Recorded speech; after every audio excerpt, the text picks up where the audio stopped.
That end. Okay, we're good there. Switch that over. Go tweet out that we're going live. Yeah. Then I'll post in other places.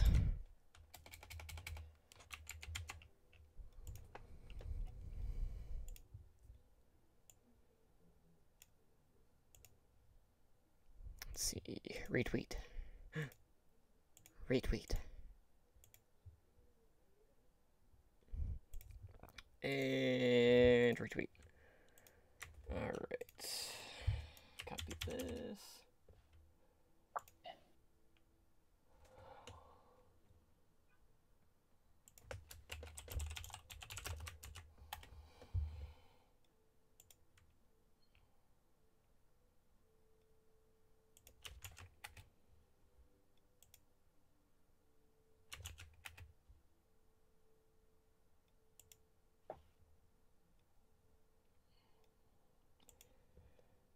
Feels bad, man. Yeah, I feel you. Both of our teams have to lose in the same night. Yeah. Well, watch now. Philly will win, and then it's just gonna be a non-factor. Yeah, for sure. Honestly, yeah, I guess if that does happen, that'll make me feel a little better, honestly. Because then, like you said, it won't even matter. Even if we had won, we wouldn't have made it. So Right. All right. I'm gonna turn off my camera real quick. Give me like 5 minutes, and it should be good. okie doke. I'm just gonna go take something real quick. All right, be right back. Yep.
Okay.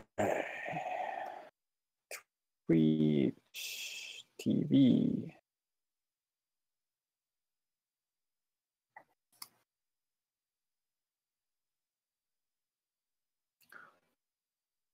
Going live on the Twitch TV. Going live on the Twitch. Oh, can't you see? Live on the Twitch, where you can watch me talk about Overwatch.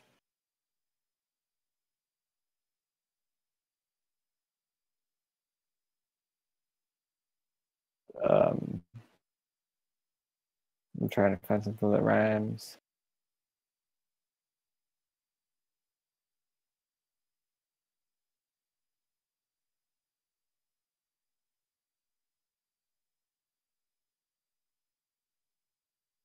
Talking about Overwatch Team NRG. Yeah, we'll talk about that today. So that's good. No one likes my singing. It's fine. It's fine, guys. It's not like I wanted to be a singing rock star. Crushed my dreams.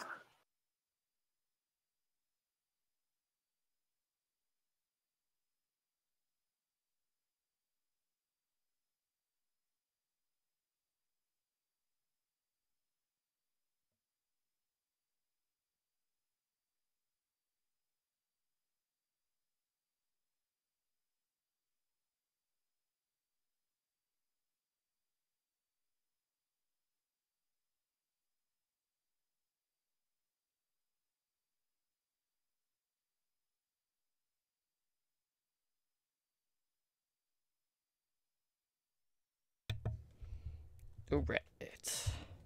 He's back. I am back. Ooh, it's hot in here. And it's all better. I'm not there yet. What? It's not all better yet. It's not all there yet? Oh, not all better yet? Oh, because the game, yeah. No, it's not better. Yeah. Grumble. On the plus side, I got 500 points in Pick'em. Nice. So, I mean, Wait, did you pick the Gladiators to win? and Pick'ems, yeah. Wow. Where's the faith, man? I mean, I was also pulling for Houston, and I bet against Houston too, so that was also 500. So Okay. Well, congrats. I'm glad that you're. You had to remember, I'm playing for a Jersey right now, so you have to make the smart bet. Yeah. Honestly, Houston, they fought hard. I was proud of them, and like, given all the shenanigans that New York has been doing with their lineups and their comps and stuff like that, like they had a pretty good shot. Right. All right. You all set? I think so. You think so? That doesn't sound too reassuring. Well, let me just pull up my show notes and then I'll be ready to go. Okay. Okay, I'm ready to go. Ooh, that was quick. All right, let's. Yeah, it wasn't going to be a big Let's do a show ordeal. since we're like 25 hours behind schedule. Yeah, nah. Oh, except now I can't move my Discord. Oh, there we go. Cool. You don't need to move it. It's fine. All right. Let's get the show on the road. Started now. The show.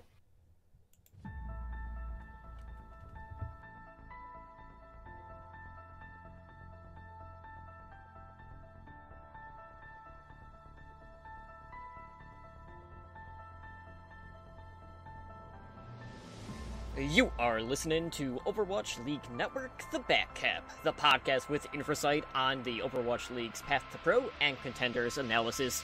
Here are your hosts, Emily Drunk and Ren.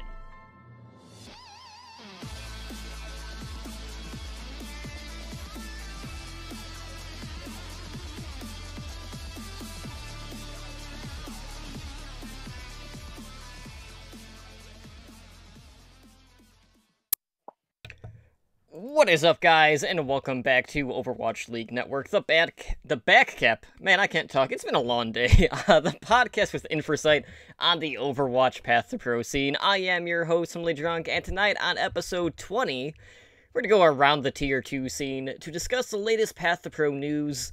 We'll update you on, some rule changes that are definitely affecting not only path to pro, but the Overwatch League as well. We've got a major tournament wrapping up in the Pit Championship, both for North America and Europe, and there's a lot to talk about there. But before we can get into the news and introduce you to my co-hosts, I just want to take a moment to thank everyone who is hanging out with us tonight on Twitch. We are recording a day later than normal. We kind of both had some stuff going on yesterday that we were kind of dealing with, so, better late than never. I mean, we're still gonna... It'll still release in like a similar window, so there's that. And there were some pretty big games tonight for both of us, as a matter of fact, since both of our teams had playoff implications on the line, and unfortunately, it's a no for both of us, because New York beat the Houston Outlaws, and the LA Gladiators defeated my soulmates in the Soul Dynasty.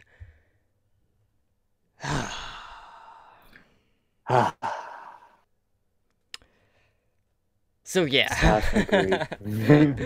So of course, guys, as always, I do have someone here with me tonight to help break everything down from this past week. And since we're recording a day later, we actually had some substantial news drop in that span. So for one, I'm kind of glad that this wasn't dumped on us, literally right before our normal record time, because then we wouldn't have had as much time to kind of digest what was going on, and there is a lot going on with some of this stuff. But Ren, we had a major tournament just wrap up. We have contenders right around the corner, basically. I mean, it's next month. But how are you doing tonight? I'm good. I'm good. It's like you said, it's been a long week, and tonight has been raw and emotional as my Outlaws had their playoff dreams snuffed. But no, other than that, it's been pretty good. Can't complain. But yeah, I mean, tons of stuff happened just within the past 24 hours in the as far as news goes, like you said. So it's actually kind of a good thing that we got a little postponed. So we'll dig into that. Yeah, so, last week we kind of updated everyone on Contender Season 2, and, I kind of forgot one of the details in regards to this, and it was the actual map pool. So, we're gonna go over that. So, just as a refresher course, guys, Contenders is returning for Season 2. This will be kicking off across the globe the first week of July, and again, this is going to be played on patch 1.24, which is the current patch that is on live servers for Overwatch, so aka Nerfed Brigitte, aka Hanzo 2.0, aka Double Sniper Haven. I mean, I don't know how many other ways that you can describe it. Also, 303 in some instances, depending on the team. So yeah, a lot of good stuff there. But the map pool is seeing some changes. So for Control, we have Lijiang Tower, we have Oasis. The tiebreaker will be played on Ilios. For Hybrid, we have Eichenwalde and Kane's Row. For Assault, we have Temple of Anubis and Volskaya Industries, 2CP lol. And for Escort, this is where it gets interesting. So we got Route 66, we got Watchpoint Gibraltar, and we have Rialto. So this is actually going to mark Rialto's debut in Overwatch esports. So I'm really excited to see how this map is going to play out. Obviously, the map design compared to the other payload maps is really different just because of how where the payload is as opposed to where the attacker spawns, since it's literally right outside the door pretty much. So in regards to the broadcast talent, I'm pretty sure it was the same across the board in regards to who was there on a broadcast for Season 1, so, really not too much changes there, but I want to get your thoughts on just Rialto being in the map pool. Do you think it's still too early on, or is this, the sweet spot in regards to the timing? Honestly, I mean, we are still a few weeks out from the start of Contenders. So because of that, I feel like it's in the sweet spot. It's not too early.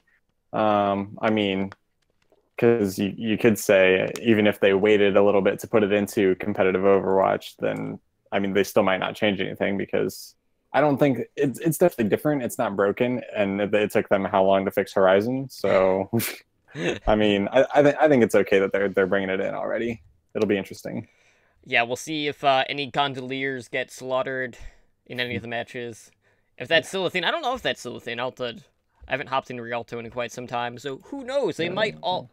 The Omnics might all be gone from the boats at this point. But, I am curious to see how many times someone is going to get saved if they get booped into the water by landing in one of the boats. So, there could definitely be some luck involved in there. So, again, we're just, 3-4 weeks out.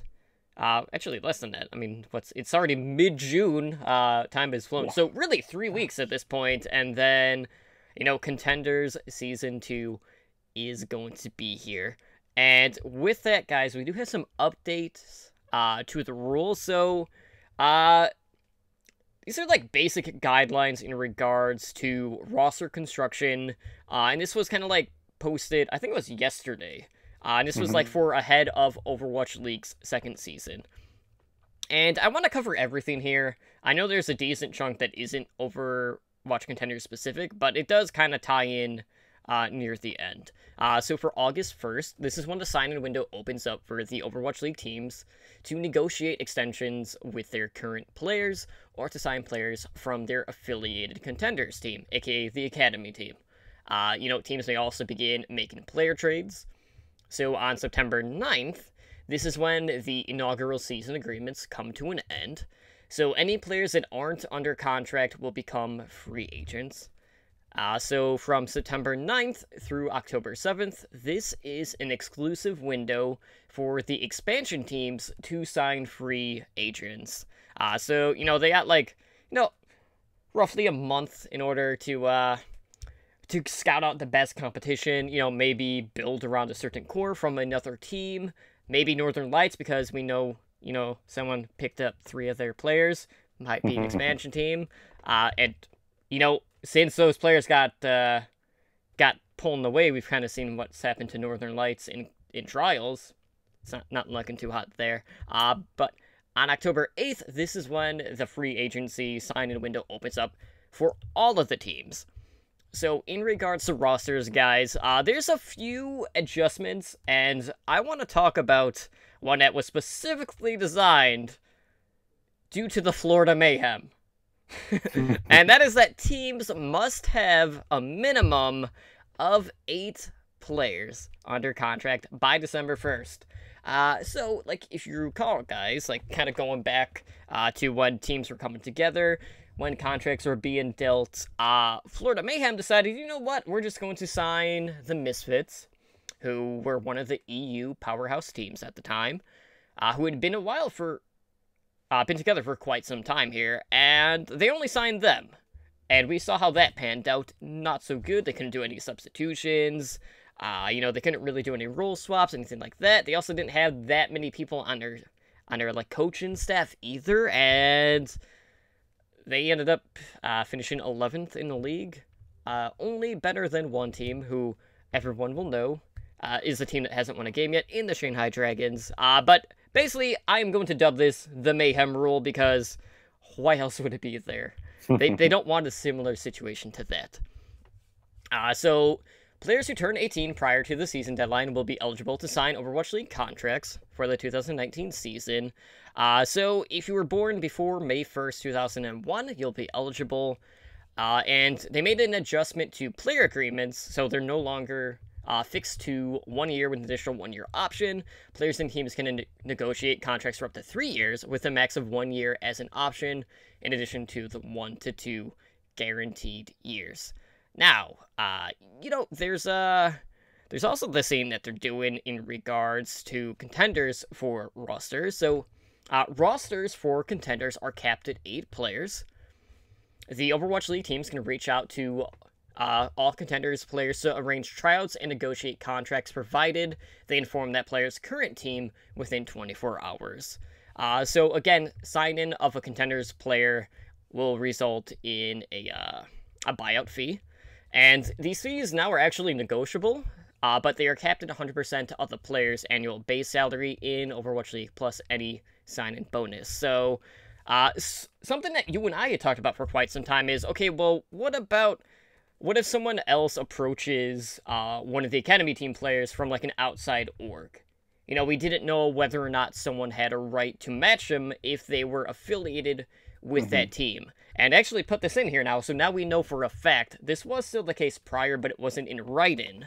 Academy teams affiliated with Overwatch League organizations may negotiate right-to-match clauses, granting the parent team the right to match any offer from other Overwatch League teams wishing to sign an Academy player.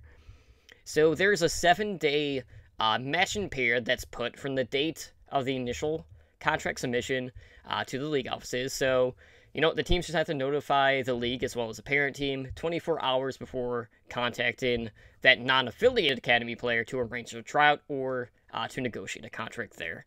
So we'll also have like blackout windows during the season to minimize kind of like disruption of competition leading up to and during contenders playoffs. So for instance, we saw Damon get picked up from Energy last season.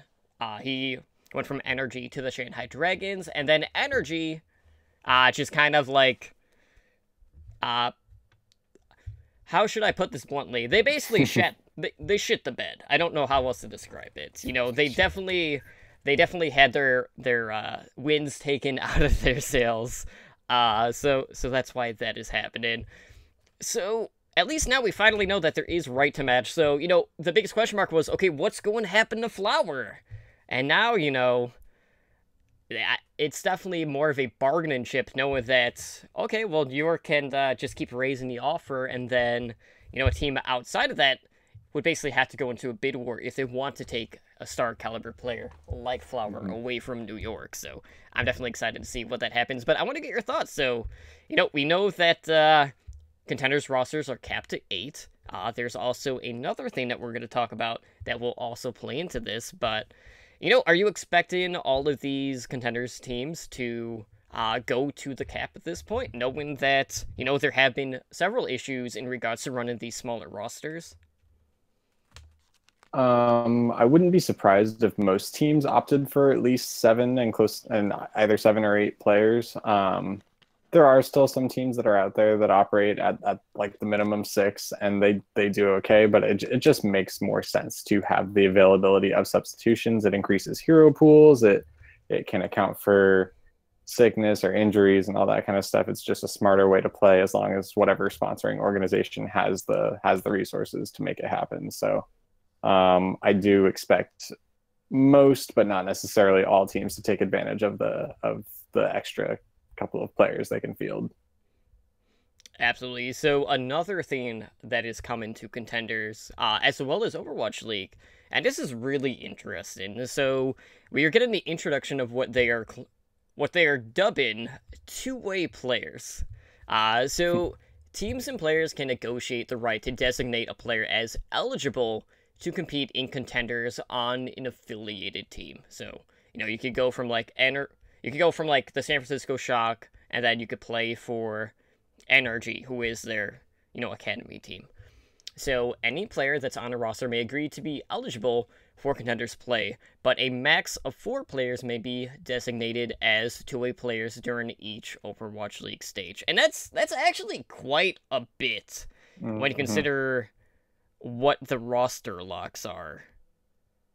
So you need a minimum of 8, and that's even if you're at 8, that's still up to half of your roster that you can place if you want to go this route. So basically, let's see, there are some rules kind of like set in place here.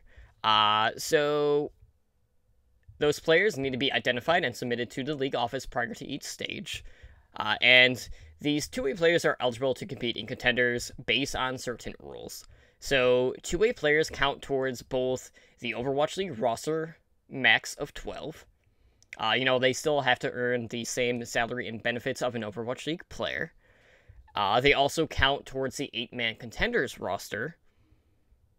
And, they can also lose their contenders' eligibility if they appear in more than 2 Overwatch League matches in a stage.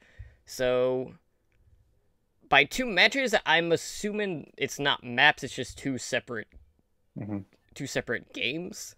I just based on the word in there. So yeah, that's what it seems like. You can have a max of 2 two-way players competing in any contenders match. So no player is actually going to be eligible to compete in both contenders and Overwatch League matches in the same week.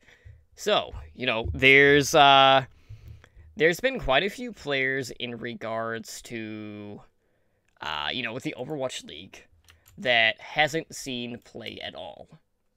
So, like, for instance, I mentioned San Francisco Shock. They have IDDQD on their roster. IDDQD is... he's a good player. I'm not going to say, like, he would make a huge impact in the Overwatch League, just because he has shown some regression. But he's a very popular streamer. His in-game sense is really good, too. But with the people on their lineup, like, I can't imagine a situation where they even play IDDQD. So, there is potential that he could see some play for NRG. We always make the joke on Overwatch League Network about the Houston Outlaws and hashtag free Mendo, because Mendo Kusai is in the same boat. And, for whatever reason, he wasn't given the opportunity.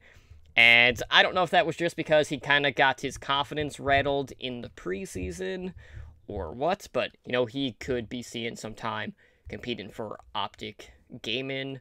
There's 2 support players from the Boston Uprising that could go to Toronto Esports. It goes on and on, but I just want to get your thoughts on the overall idea that, you could have Overwatch League players competing in contenders, and how exactly do you think this is going to play in regards to strategy and, like, maybe even considering, like, a boon in regards to viewership? Like, do you expect to see more interest being put into contenders due to this ruling? To that last point, yes, and I hope so. I think that bringing the big names or even it's funny because they're the people that would probably be going to the contenders teams are not the big names from Overwatch League, but they're still Overwatch League players. People know who they are. They're affiliated with these Overwatch League teams that have a huge viewership, and bringing them into contenders could definitely boost viewership in contenders, which would be great. It just helps the industry. It's awesome. The As far as the whole program itself, I want to like it, and I think I do like it. I'm just a little skeptical. I don't really know how it's going to work out. They say that each team, each Overwatch League team can have a maximum of 4 players that are designated as two-way players. And then, as you said, that those players count towards the maximum roster count for both the Overwatch League team and the what's that called? The contenders team. But because contenders teams are capped at a roster of 8, I mean, having 4 players from Overwatch League count towards that roster, and with the other caveat of the restriction that says only 2 of those players, only 2 two-way players can make an appearance in any contenders match at a time. It really kind of would limit the contenders team's options if they had four two-way players on their contenders team. So I don't really see many Overwatch League teams putting out more than 1 or 2 two-way players, just because it would constrict the contenders team's flexibility and ability to sub players in and out, just because there are a lot of restrictions based on okay, these players can only compete in 2 games per stage in the Overwatch League, and there's just a lot of extra rules that go around it that are going to kind of restrict movements. So we'll see how popular it is, and how many teams embrace it, and how many players get fielded. I think it's going to be one of those things that kind of starts small, and then once the teams kind of figure out the best way to integrate their players between the 2 teams,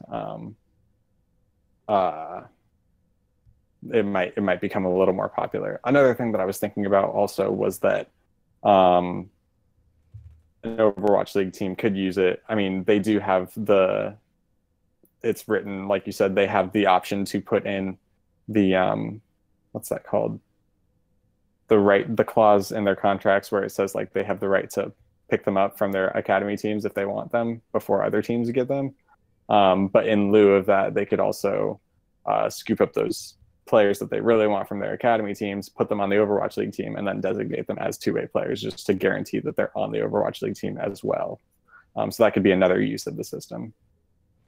Yeah, and really my major concern with this is, well, we kind of saw the struggle that teams had managing their rosters in the Overwatch League during the inaugural season. Mm-hmm. I'm hoping that doesn't bleed over into this newer system. And, I mean, I could kind of see this going 2 ways. So, let's say you have someone on your roster that maybe has his confidence shaken. So, let's point out to 2 obvious players from the Overwatch League, because this has happened to both of them. Let's say Taimu from the Dallas Fuel, but that's kind of a bad example, because they don't have an academy team. But, like, Surefour too. Surefour would be another example. There are hitscan players in the league that have struggled, right? And they haven't had the easiest time regaining their composure.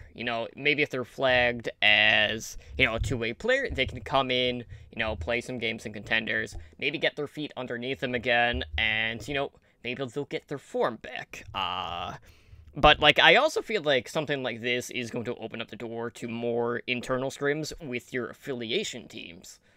Because if you have these 2-way players that are, competing in contenders or are practicing with contenders, that just means that we're going to have more interaction between the Overwatch League teams and their affiliation teams, which will be interesting. But I don't think it's going to be a situation where we're going to have half of a contenders roster be Overwatch League players. It might be 1 or 2. More than likely, it would probably be like a flex DPS, or maybe a flex support, I think would probably be the 2 most obvious choices. But it's all gonna, like, revolve around how the team is doing. Like, if you feel like you need a little bit extra bite on a certain lineup, then I could definitely see someone getting designated as a two-way player. But, you know, it's just a chance for some of these players that aren't getting to see playtime or a very minimum playtime have an opportunity to compete. And while, yes, it's not Overwatch League, you're still getting the benefit of being an Overwatch League player, but you're also getting to see play for Path to Pro, and hopefully bring a couple more viewers in as well. So we'll just have to wait and see how this one plays out. There are some good things about this. There are some things that make me kind of scratch my head. But we'll see how the teams manage it for now.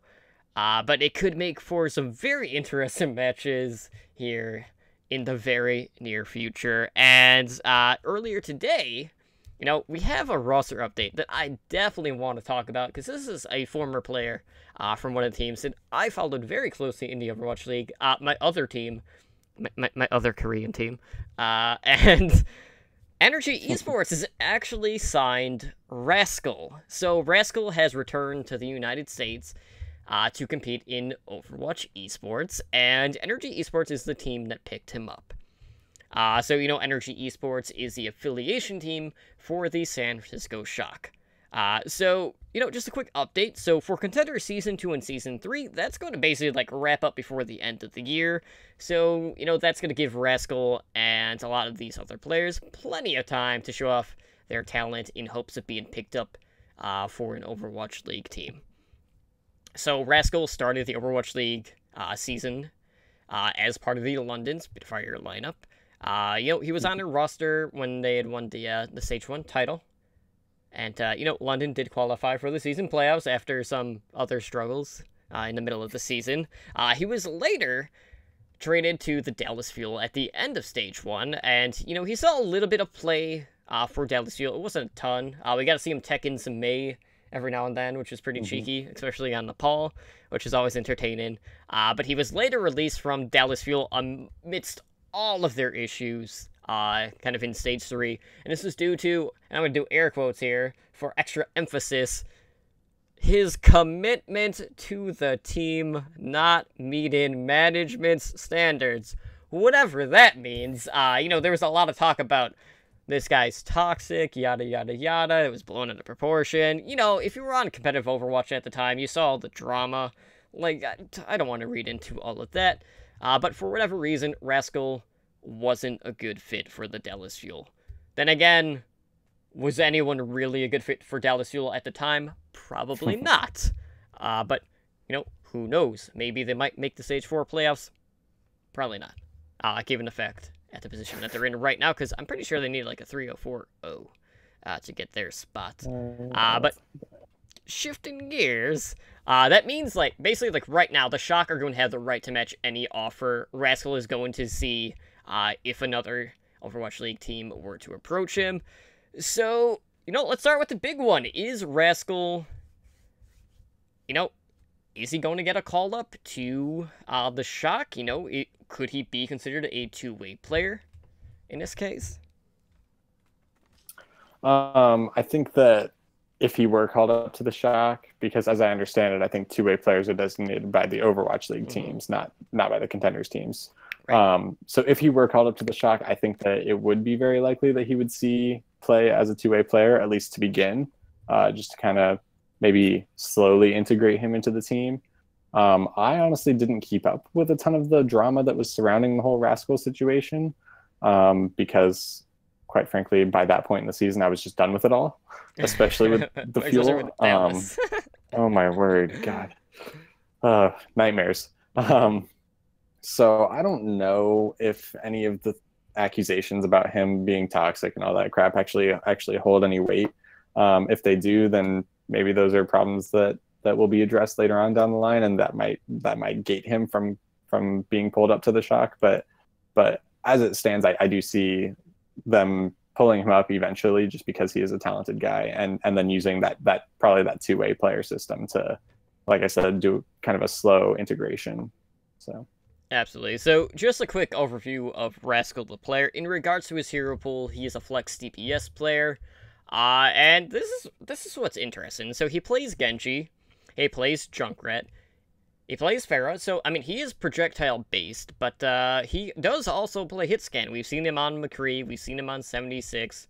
He's played Widow, not as often as like Genji or McCree, but he can play it. And as I mentioned, he can bring in the Mei if it's needed.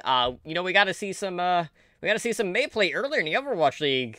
Along with the Bastion of all things on Hanamura, which was pretty cool. Wasn't so good for the Dynasty, but Mei does throw people off if she does come into play. So, if you look at the current Energy Esports lineup, we know who the two DPS players are. Obviously, we followed Energy for, a little bit of time now throughout some of these other tournaments. So, we have Stratus, and we have Poise. And this is kind of where it gets interesting, right? Because Stratus and Poise, and then when you compare their hero pool to what Rascal plays, there's a lot of crossover just across the board. Because, Stratus does tend to play a lot of projectile. He also plays Hanzo. Poise also plays projectile, but it's mostly on, like, Junkrat. We've seen him on Widow. We've seen him on Tracer.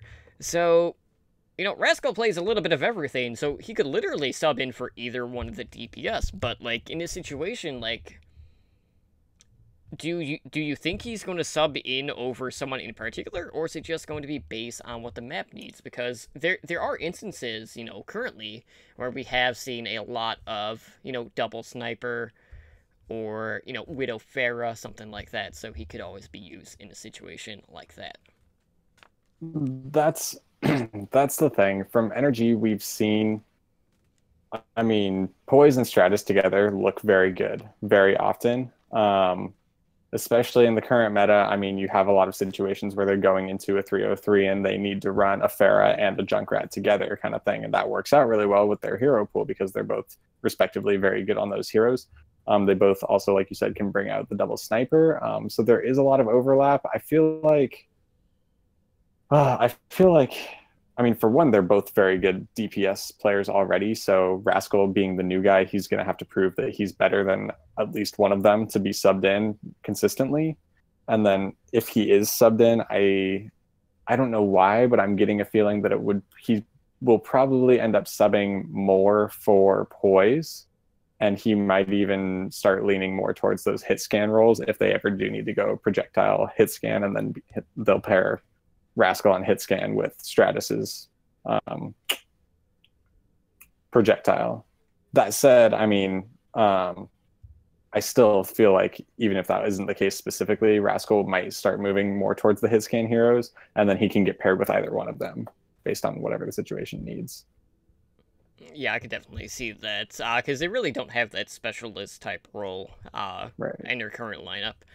So that being said, obviously, we've had quite a bit of shifts in regard to these roster updates. So, Ren, why don't you go ahead and let everyone know basically what's going on like across the globe? Because there's maybe not as much movement this week, but, some teams were a little bit busier than others. Yeah, no problem. First, we have Rena leaving from Optic Academy. Okay. We just talked about Rascal getting added to NRG Esports. We saw Tydala move from MVP Space in the Korean region.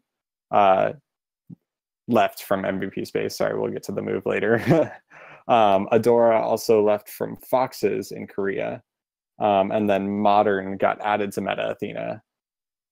We had some additions to MVP Space of Attune, Named, and Peter Pan. So they're doing some big pickups on for their roster. And then we have this name always gets me. Yeah, it's Delavigny. Yeah, I don't even know. Delavigny to Black Dragons in South America. Good lord. Again in Korea, we had Adora go to 7. And here's that move that Tydala made. Ended up going to Meta Gaming as a coach. Yeah, so that's basically Ty ended up retiring as a pro player, and now he is coaching. Right. So that's new and interesting.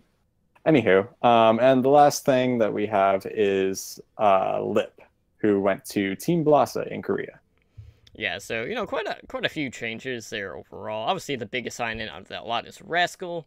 But MVP Space is one of those teams that has kind of seen a little bit of fall off. So hopefully these additions are going to bring them back up to some of the levels that we've seen from them in the past. So we got a couple of updates in regards to Contenders Season 2. Mostly in regards to like acquisitions of Contenders slots. So looking at Australia, we have Avant Gaming. They got the spot from Jam Gaming. And over in the Pacific region, we have EXL Esports acquiring Detonator Korea slots. As we mentioned in the past, Detonator Korea had disbanded. They just basically just got rid of their entire Overwatch, division, essentially. So, looking over at, Contenders Trials, which is currently going on, we've seen some of these games being streamed. If I'm not mistaken, I think Open Broadcast has even been doing some of the Trials games as well, because I'm pretty sure my buddy Kick Tripod was doing some of these earlier today, if I'm not mistaken. But, I know there's been games that happened today. We didn't update the NA side of things, so why don't you go ahead and just maybe, note the top 4 over on the NA side currently, and, give us an update on how everyone's favorite Toxic team, GOATs, are doing right now. All right. So over in the NA region for Contenders Trials, we have in the top 4 last night's Leftovers coming in basically as our first seed. They took their first match 2-0. Karasuno also went 2-0. And then we have Mirage Sport Electronique, who went 1-1, and Grizzlies Esports, who also went 1-1. So you'll notice in that top 4, there is no GOATs. No GOATs in that top 4. GOATs went 0-2, and this was our first look at their new roster with XQC in place of Gator. So that's maybe some growing pains, or I don't know. What do you think's going on there, Totem? Well, for one, both of their games went to a map 5. So what I will say is this: what I saw out of XQC, I was honestly impressed with, and it wasn't so much his play; it was his demeanor. Because in a lot of the situations, really, XQC was the one trying to calm the roster down. He was telling them, after, let's say they lost a route, right? He would tell him what had happened, what they were going to switch to, why they were going to do it, and, he would kind of amp them up again. And, even when they lost, you could see, how much, it had gotten to XQC as well. He's not one of those people that, is just going to hold in his emotions. XQC is 110 all of the time, dialing up to, 12. That's why he gets so many noise complaints. Well, he should probably move too, because it keeps happening. He's not getting swatted, guys. Don't believe everything you read over on Reddit. But obviously they haven't had a ton of scrim time together, and that's definitely affecting their 303 composition. But also, there is also this theme kind of going on where everyone kind of knows their MO and what they like to play, and we've seen more people working around 303 quite a bit, not only in Contenders Trials, but some of these other, tournaments that are going on as well, which we will talk about. So, I think it's mostly just due to a lack of, not having that much preparation time. I mean, I'm not gonna say that they looked awful, because they haven't. But it's growing pains for sure. Mm-hmm. So switching gears, let's go ahead and look over at Contenders Trials EU. So I updated these earlier because these matches happened this morning. So top 4 currently, we have Bazooka Puppies. In the number 1 spot currently. They are 3-0. They have a 10-2 map record. We have Orc, who are also undefeated at 3-0, going 9-3-0. We have the team that definitely needs to shorten their damn name, Samsung Morning Stars Blue SMSB. I'm just gonna say that because it's much less of a mouthful. 2-1.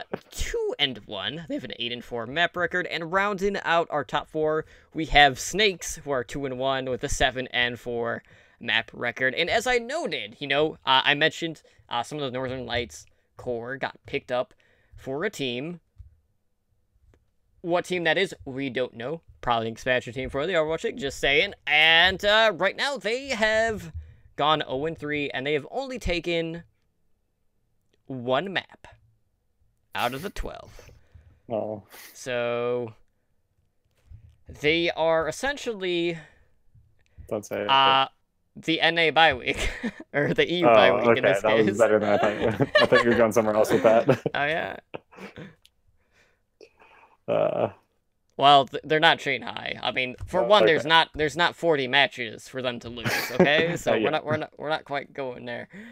So again, like in regards to trials for NA and EU, you need to finish in the top 4 in order to qualify for this upcoming season of Contenders. So not the best start from Goats. It's definitely going to be an uphill battle. Last night's leftovers, with that new lineup, have been looking amazing. We'll definitely talk about what's going on with that team because we got to see them quite a bit in Pit Championship.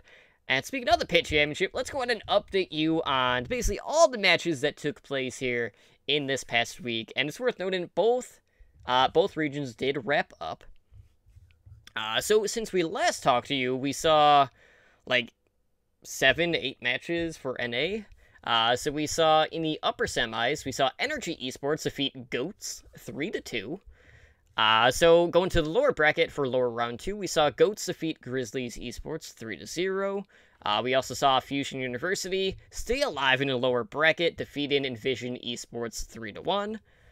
And then it was Goats knocking Fusion University out of the lower bracket with a 3-0 win, which brought us to the upper finals. And we saw Energy Esports defeat last night's Leftovers 3-2, and this was a reverse sweep, so that was a very good series.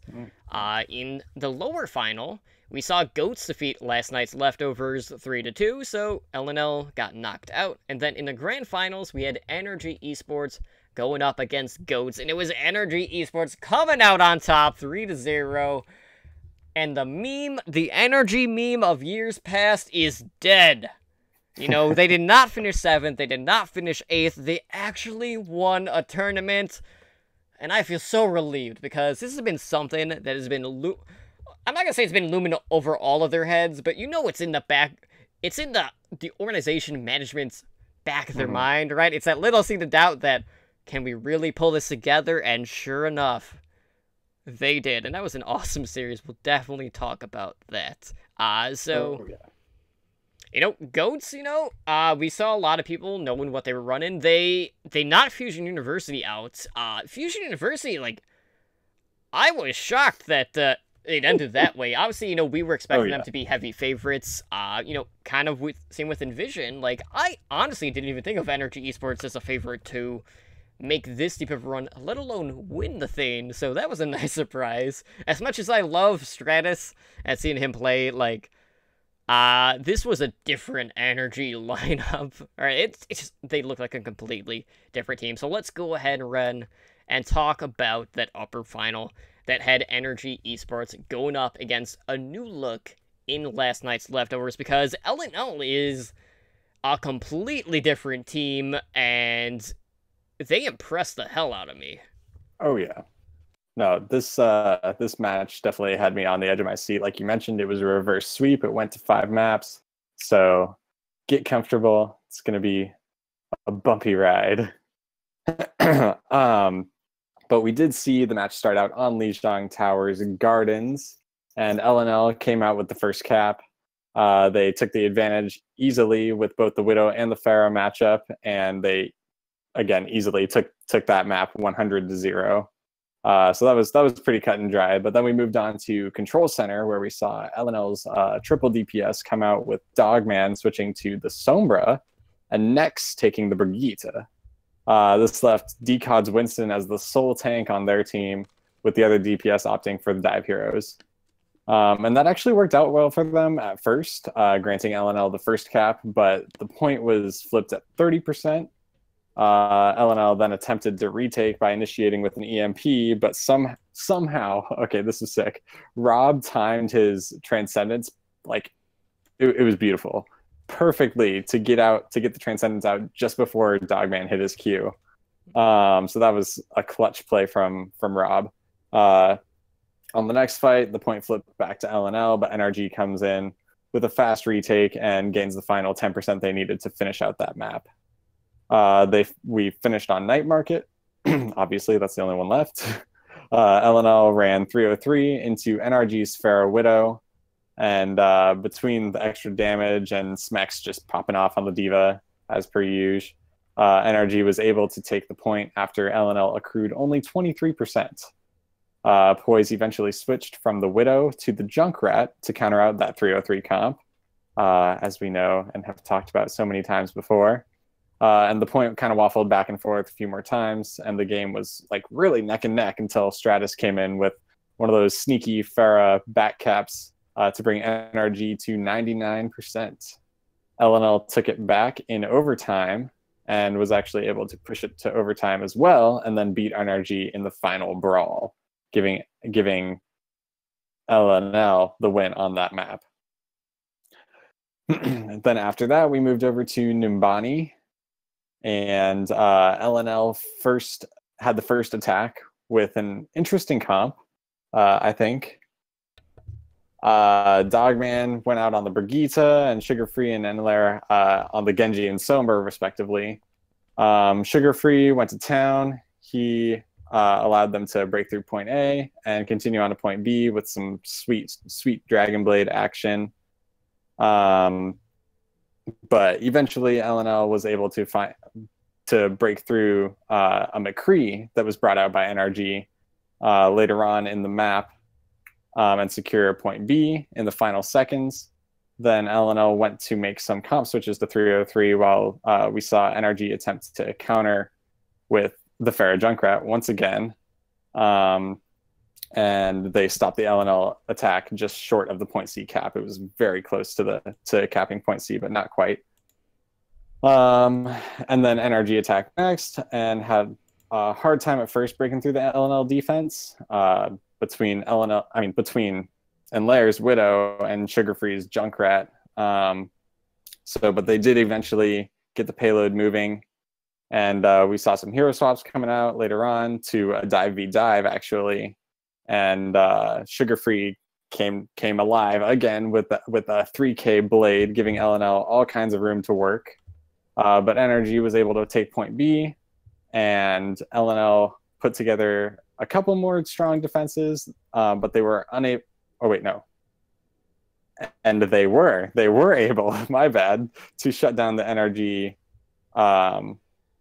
push before the checkpoint. So LNL took that map as well. Yes, LNL took the first two maps because that's what results in a reverse sweep. Yeah. And, anywho. Yeah. Just an update run. Goats actually lost tonight, so they're 0-3. By the way. Oh no way. Goats lost tonight, guys. They're 0-3. Not looking good. Okay, so we moved on to Hanamura next. And this map was really long. Like really long. Yeah, so I'm just gonna. My show notes were okay. I have LNL attack and then the time bank, and then an NRG attack and the time bank, and then LNL. Oh, they finished with 1.1 second left. Literally, LNL finished with 1.1 second left, which was clutch because that gave them that extra time bank that they. It was literally desperately needed. Yeah. Yeah, exactly. It was that was crazy. So I'm just gonna skip. We went to 3 rounds on Hanamura. On the 3rd round, LNL attacked a 3rd time with a really fast point A cap, and then despite a strong start in the point B brawl, they ended up losing out to the respawns and a fat 2K pull spawn from Poise. I had to mention that because that was sick. And that came in right after, or right before, just a regular clip kill from him too. So it was a 3K for Poise. Then NRG's attack, we saw Track on the Hanzo, chasing Poise all around on the Tracer for like a solid 30 seconds, which was also pretty hilarious because he just couldn't catch up to him. But he was trying to catch him out with like the sonic arrows and stuff like that. NRG eventually took point A in overtime, and then they spent what felt like an eternity in overtime on point B as well, and eventually capped the 1 tick that they needed to take the map win on Hanamura. So that was Hanamura to NRG after 3 rounds. Dorado was short and sweet.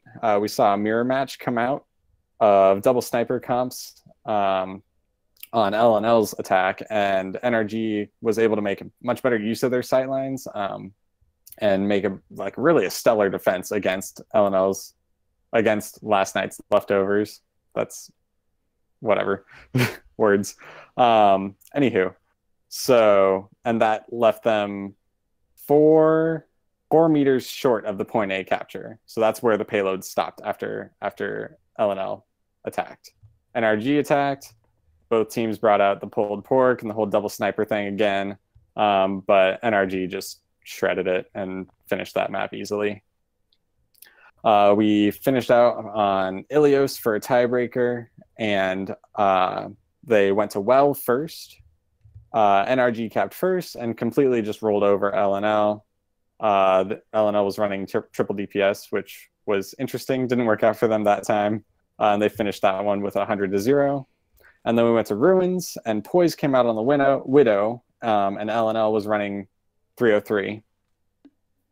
And the Brawley comp took the upper hand in the beginning, giving LNL the first cap. Then Poise switched off the Widow to the Junkrat again. That's just a given. Basically, a team runs 303 into something that's not Junkrat, they're switching to Junkrat. There we go. The point flips back and forth a couple times, but eventually NRG took it back and won the map. So NRG 3-2 reverse sweep. Boom. Yeah, so just a couple cliff notes that I had. So on Legion Tower, basically Enlayer was just all over like the respawns. Just sniping Stratus right out of the sky. When Rob came out of the spawn door, he just got domed straight to the head. He was out of the picture. You already mentioned Dogman on the Sombra, which he has played in the past.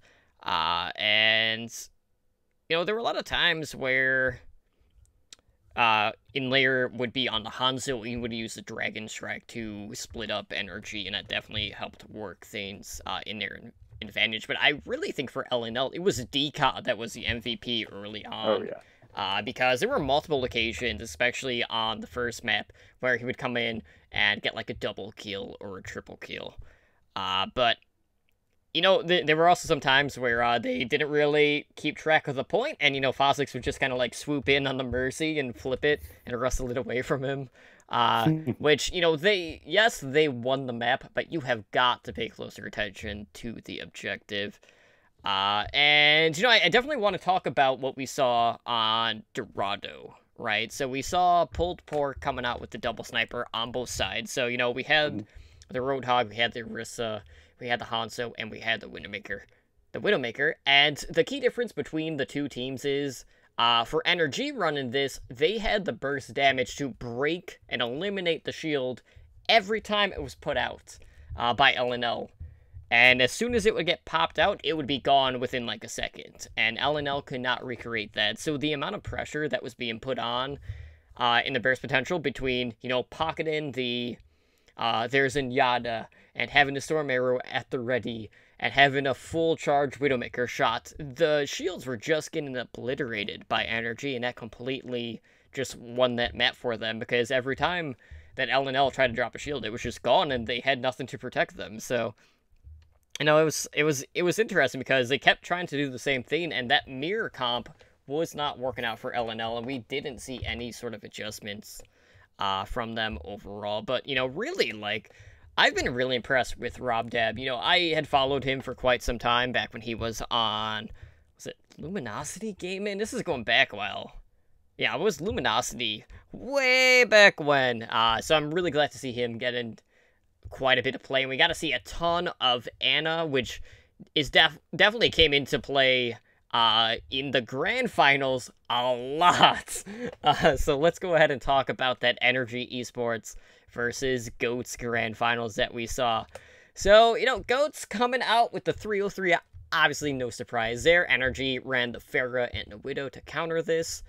We saw Stratus come in, landing a ton of rockets, finds too early on. He basically has his barrage, and Goats try to pressure the point. Barrage comes out, Energy wins the point. Pretty much clean and simple.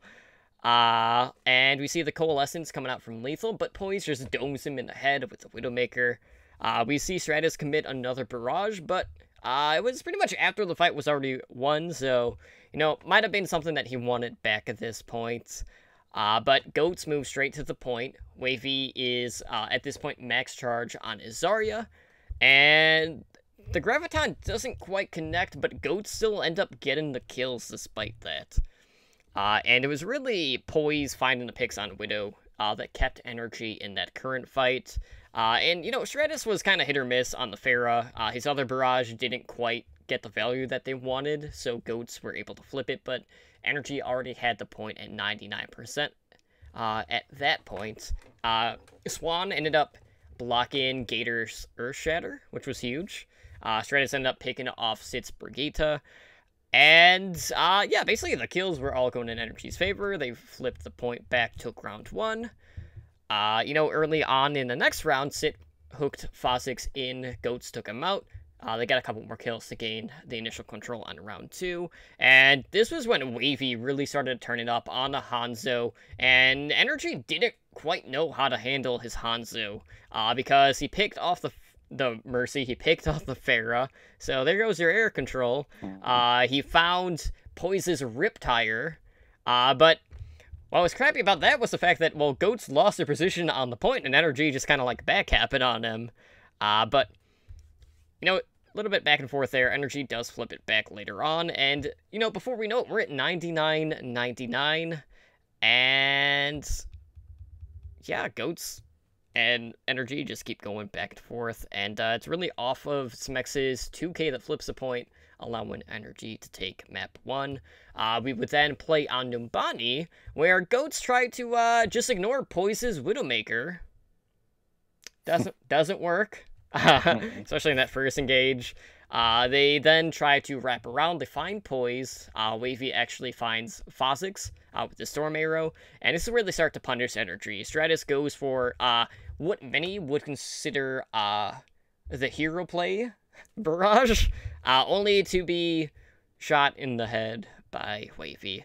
So they get the first point. They have 5 ultimates at the ready, so, a very good shot at being able to snowball a little bit here.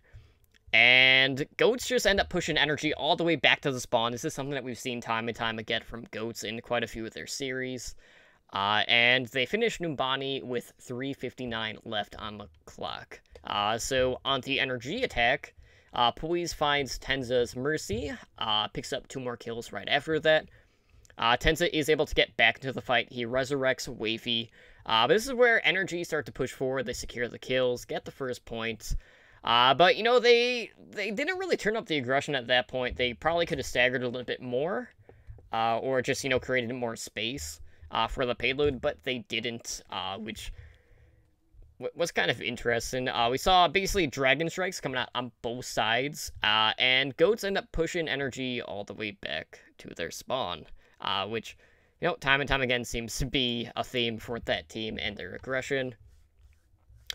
We see Stratus finding 2 in his Pharah barrage, but Gator answers right back with a Primal Rage. He knocks Energy off of the point, and I'm trying to think, what else happens. Poise the mechs, gets a D-mech, he gets 2 kills. Energy just roll through, and, yeah, I mean, he blocks the left door. With the Junkrat, he pressures Goats further, and,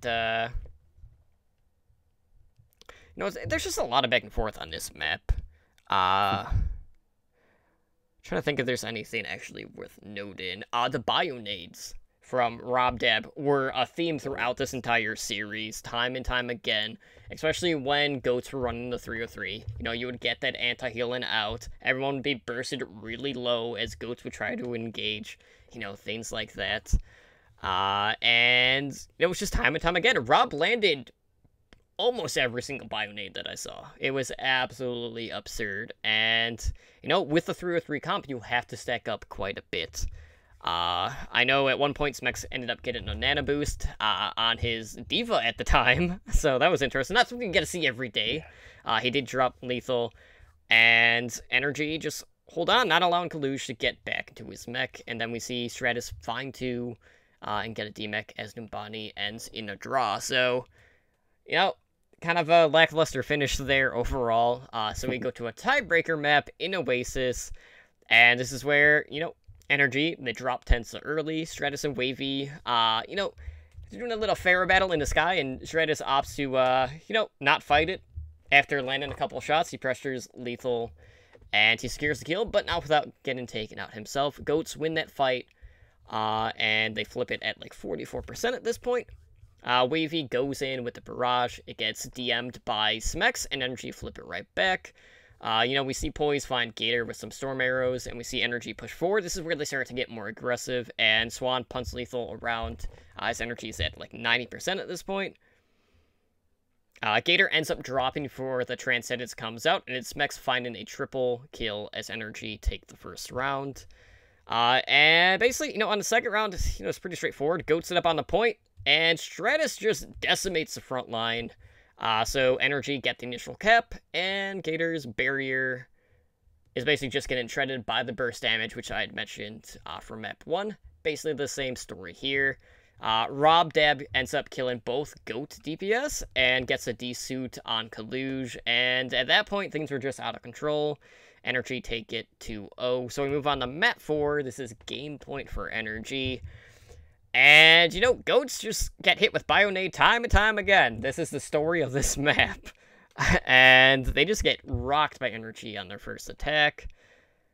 Goat ends up actually losing 3 in one of the fights, but Kaluge does find a few kills with the self-destruct, and they actually end up getting the first point in overtime. But they don't really come out with anything on the second point. They don't get any ticks, so, pretty clear win condition for Energy. On Energy's attack, they find a pulse bomb kill on Gator after he got resurrected, so he got dropped twice, and it is the Energy DPS just going uncontested. So, they have 6 minutes left at this point to get 1 tick. That's all they need. Wavy goes for the Dragon Strike. It misses its mark, but the follow-through is still there for Goats. Poise on a Tracer starts to go uncontested. We see him pop off quite a bit. But the numbers advantage is definitely in favor of the defense at this point. We see Goats commit 3 ults to secure the next fight. And at this point, Energy has like 3 minutes left. So Goat's defense has effectively killed off half of the time. And then this is where just Poise comes in on the McCree. He finds 2 with, along with some of the other ults coming out from Energy. And despite losing a few people early on, Energy do take it to sweep Goats in the grand finals 3-0. So again, we've seen the burst coming out not only to deal with one, just getting the shields out of the way, but we saw a ton of barrages getting built for Energy. We saw Rob Dab constantly getting Bionades out time and time again because Goats are forced to stack up, essentially, because they are running 3-3 so much. And at that point, you're basically entering the fight at a severe disadvantage because you've taken a good chunk of your health away. You can't get healed. And, with the DPS that Energy have had, especially with them popping off, it was just easy pick'ems for Energy throughout the series, and Goats just did not have an answer. Yeah, no, Rob was the main thing that I wanted to highlight as well. I mean, we were talking about it earlier today and stuff. His Bionades just made such a huge impact, especially against a team like Goats, where they're running that 3-3 all the time. Like you said, it requires them to stack up.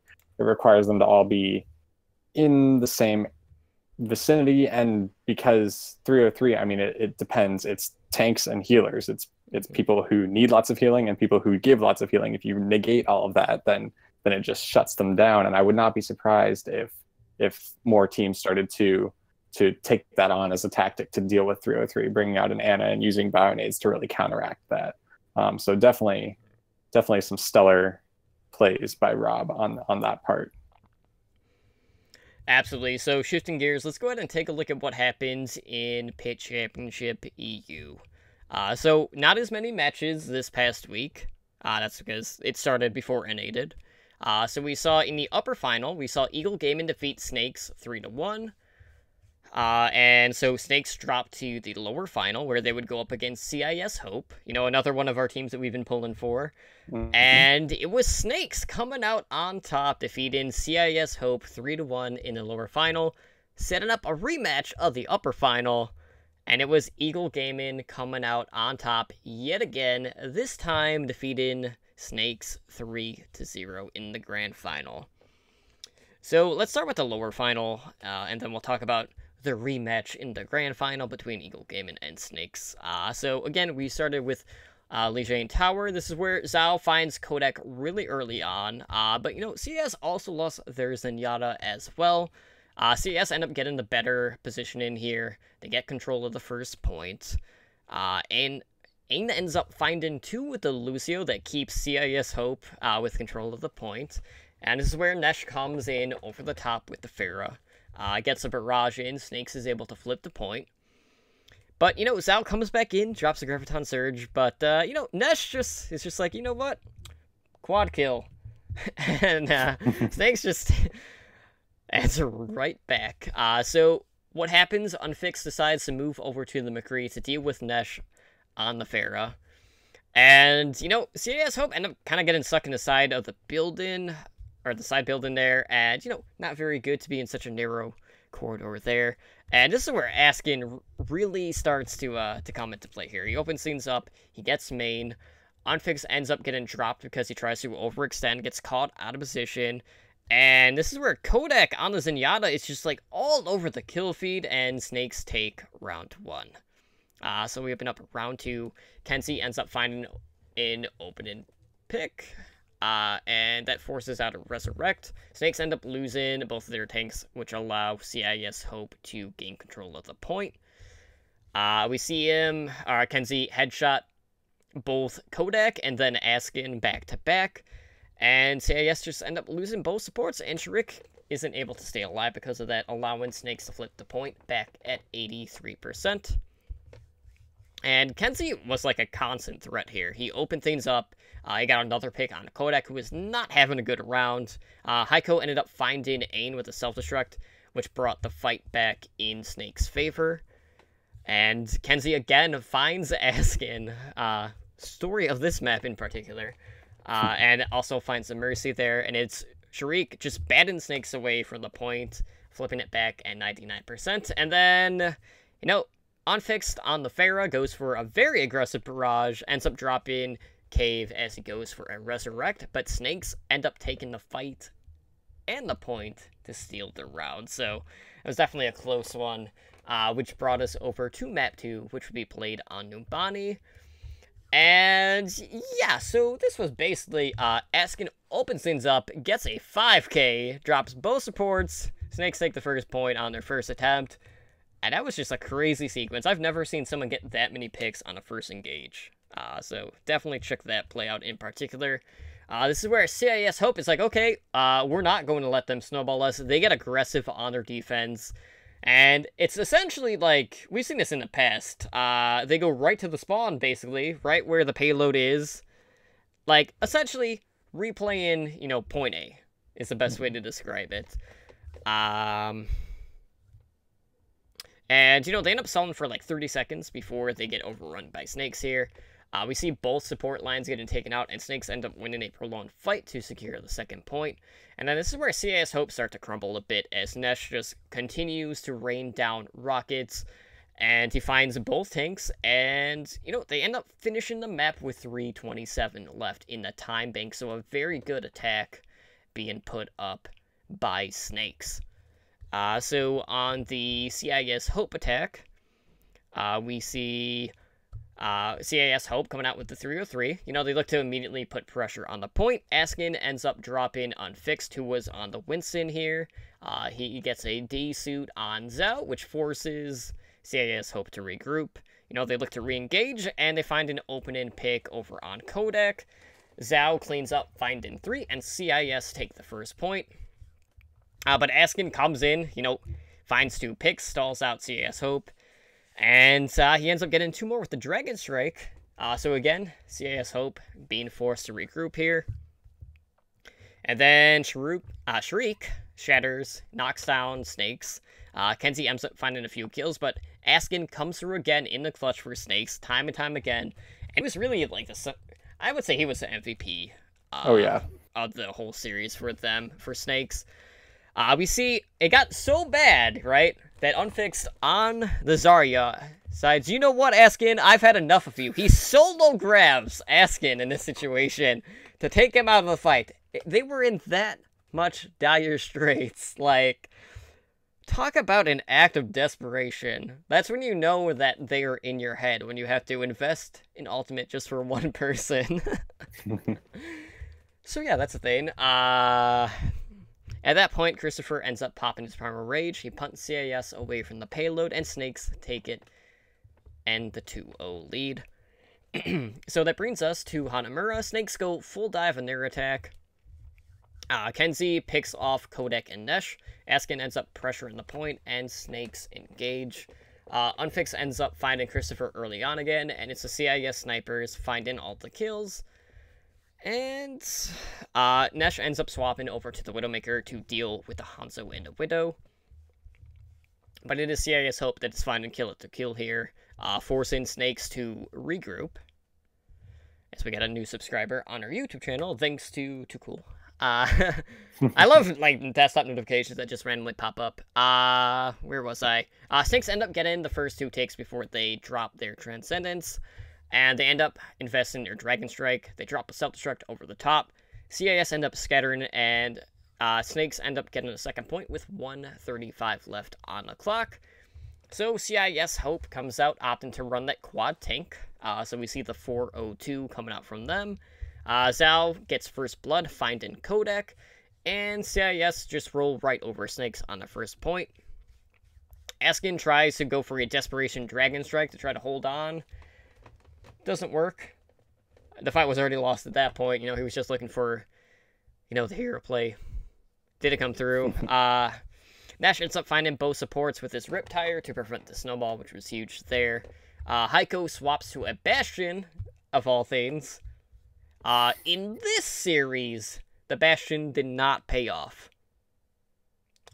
Hate to say it. If you watched the Gladiators Dynasty game earlier tonight, that one did.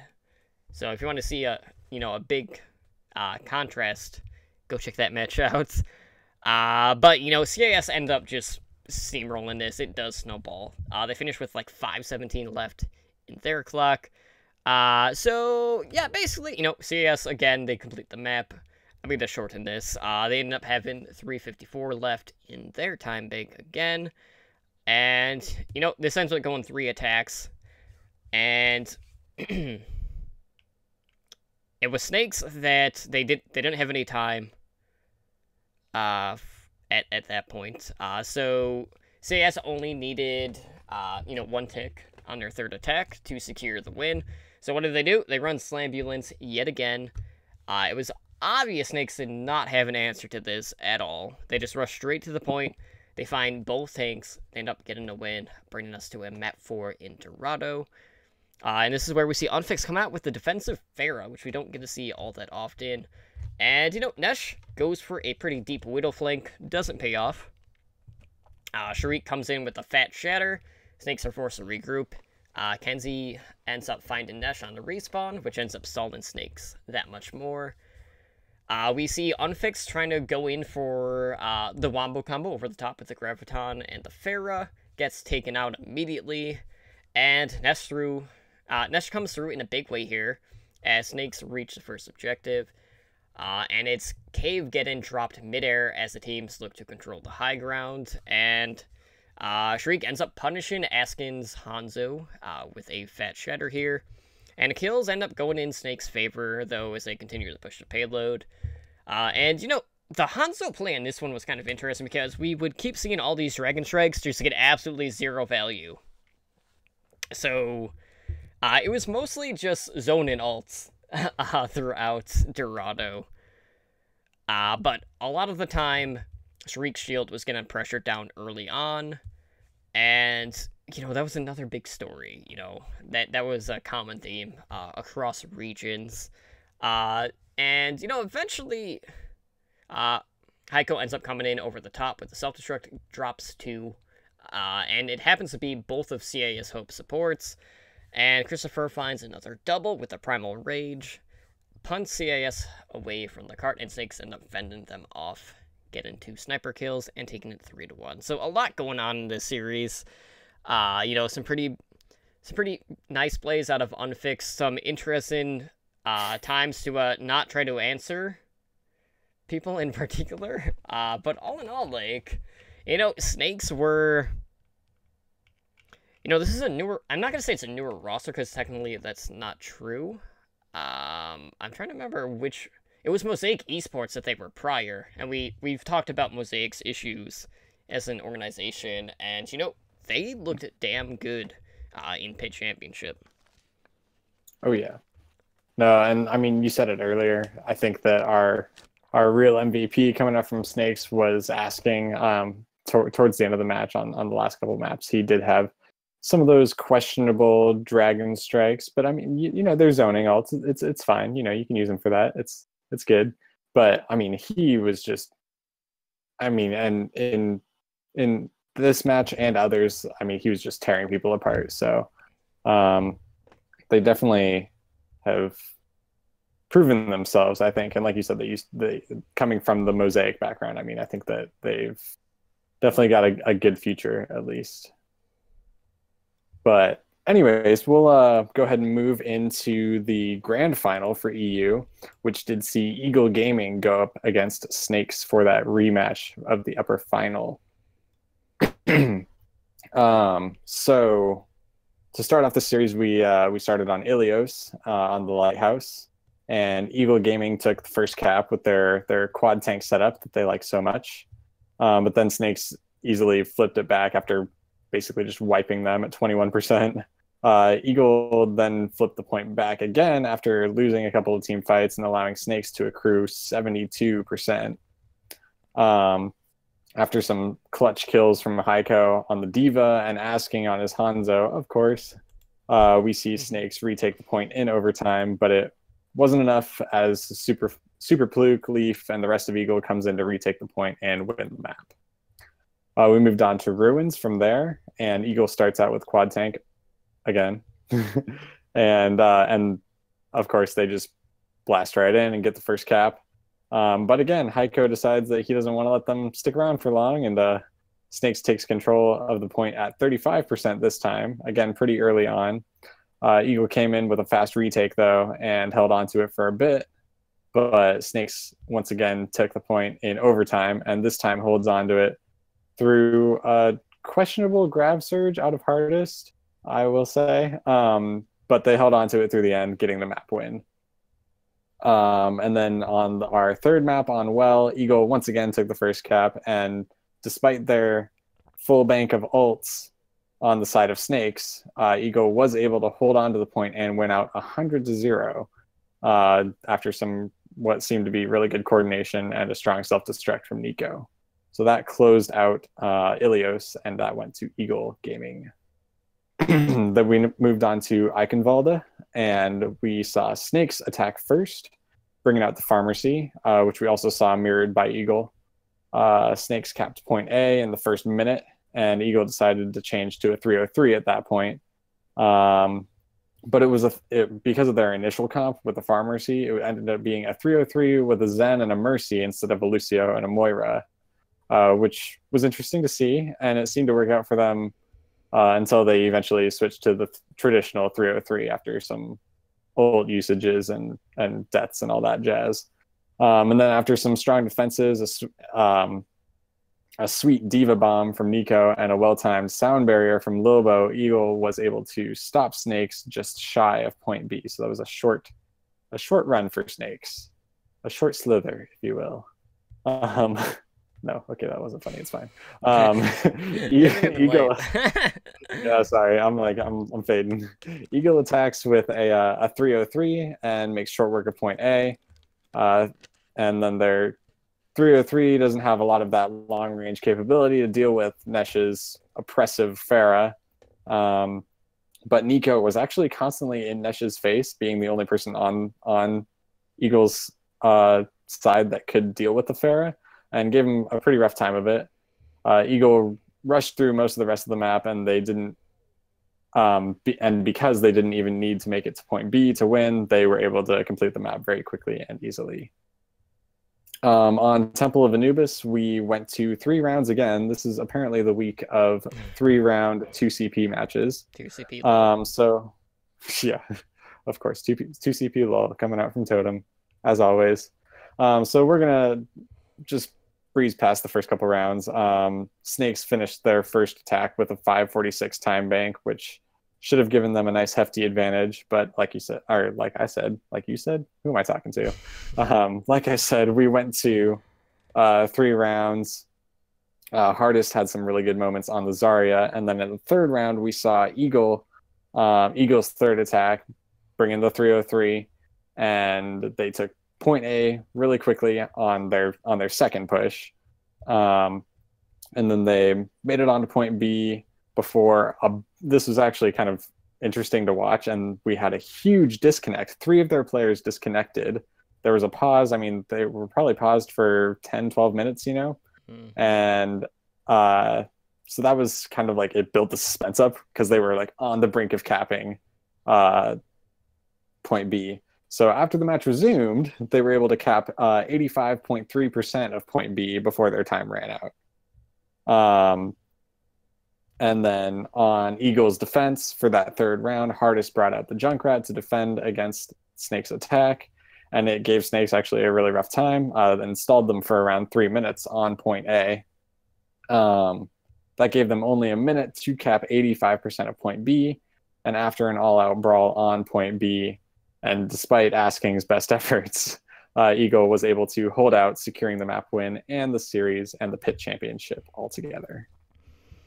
Yeah, so, Eagle Gaming, another one of those teams that you and I haven't really been hyping up over in the EU scene, and they made pretty quick work of this. I mean, we've been in a tank-heavy meta, and this has been a team that has been playing it for quite some time in prior tournaments as well, and, this is a meta that definitely suits them, and it showed throughout this series, all in all. And I have to say, I think out of everyone, Nico in this series was the one that impressed me the most. I don't think he's getting enough credit, because there were tons of times where he would come in, either block the barrage or come over top with a self-destruct, get in kills. He just does a really good job of just dealing with Pharahs in general, which is something that not a lot of divas are really doing quite to the extent that he is overall.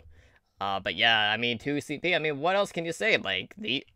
Because there is so much heavy tank compositions and 402s or 303s coming out, that does mean that we get a ton of snowballs. It means we also get a lot of point control early on due to positioning, and with that we see a lot of ridiculous attacks, like, finishing the map with 6 minutes left. Right. Expect more of that to happen until someone comes up with a good answer that can consistently beat it outside of, just pure spam comps. Because, we've seen Pharah Widow from time to time deal with it decently. We've seen teams just try to use, just a Junkrat, and that never works. We've seen other people either trying to mirror it and just run it better, or going more spammy. But it's been mixed results across the board, so I still think we're still at a point where there's not a true answer to it, at least on the tier 2 scene overall. But I'd say, we walked away from both of these tournaments, and in my mind, both of them were pretty much unexpected results, which is a huge plus, because we don't always get to see that much variance in both regions. Obviously, EU is always kind of a toss-up, but, I never would have pegged NRG to be a favorite. Pretty much the same case with Eagle Gaming, and both of them looked really good, and knowing NRG has Rascals, kind of in the wings at this point, it definitely makes me excited for their future. But all in all, the storyline for me was definitely watching last night's Leftovers and seeing their improvements over their other iterations in the past, and that's definitely a team that is making some big moves overall, and I am positive they will make contenders. I mean, right now, they're already 3-0. They've only dropped 2 maps. They're looking damn good, so they should definitely get the top 4. So that's definitely a team that I'm going to be looking at quite a bit in the next season of Contenders NA overall. Yeah, no, I think they definitely have a lot of potential. And it was, like you said, a team that we didn't really expect to turn around that drastically. So I'm excited to see what they bring to us in contenders for sure. They'll I mean, there's no question about it. I'm sure they'll make it in. So. All right, well, I know we are running a little bit long, so let's go ahead and close things out here tonight. So if you guys want to help out the show, one of the best ways to do that, before I lose my voice, is to leave us a review over on iTunes. Any sort of feedback or constructive criticism is always welcomed. That will offer us insight on how to make for a better listening experience for you guys. We do have our podcast directory, covers Overwatch, Overwatch League, Path to Pro content. I can find that on our website at owlnshow.com/owrecall. We have episodic listings posted every Sunday for all the content. You can also find them on Twitter at owrecall. We have our game night coming up that is next Saturday? Yeah, next Saturday. I'm trying to think, like, what's the date? Oh, yeah, it's mid-June. So next Saturday, that is June 23rd, 7 p.m. Pacific time, we're doing a game night. So, custom games with the community, competitive rule sets. We'll pick captains, we'll draw teams. It's a good time. Hope to see you guys there. We'll stream all the games live over on our Twitch channel. We also have a 3v3 tournament coming up that is with Lockout Elimination Rules. That is on June 30th, another Saturday. This one will start at 6 p.m. Pacific time, just in case we run a little long. But all that will be streamed live on our channel, as well as casted by myself, Totally Drunk, and Slambo, and we'll be giving away some prizes for that, for tournament entrants, as well as Twitch viewers, so stay tuned for that. You can sign up at channellounge.com/OWLN, but Ren, why don't you go ahead and let our viewers know, our viewers and our listeners know where they can get a hold of us over on the social media. Yeah, if you guys want to email the show, you can do so at contact@owlnshow.com. We are also streaming live on Twitch right now at twitch.tv/OWLNshow. We did hit Twitch affiliate a while ago, and you can support the show by subscribing to our channel and unlocking our network emoticon. So thank you again to everyone who's been watching the shows live. It's great having you here with us. If you want to catch us live, we are on 3 nights a week. We have our flagship show, Overwatch League Network, on Mondays at 7 p.m. Pacific. We have Heroes Never Die on Wednesdays at 5 p.m. Pacific. And this show, The Back Cap, on Thursdays at 7 p.m. Pacific. Host streams will also be held on Friday and Saturdays at 7:30 p.m. Pacific.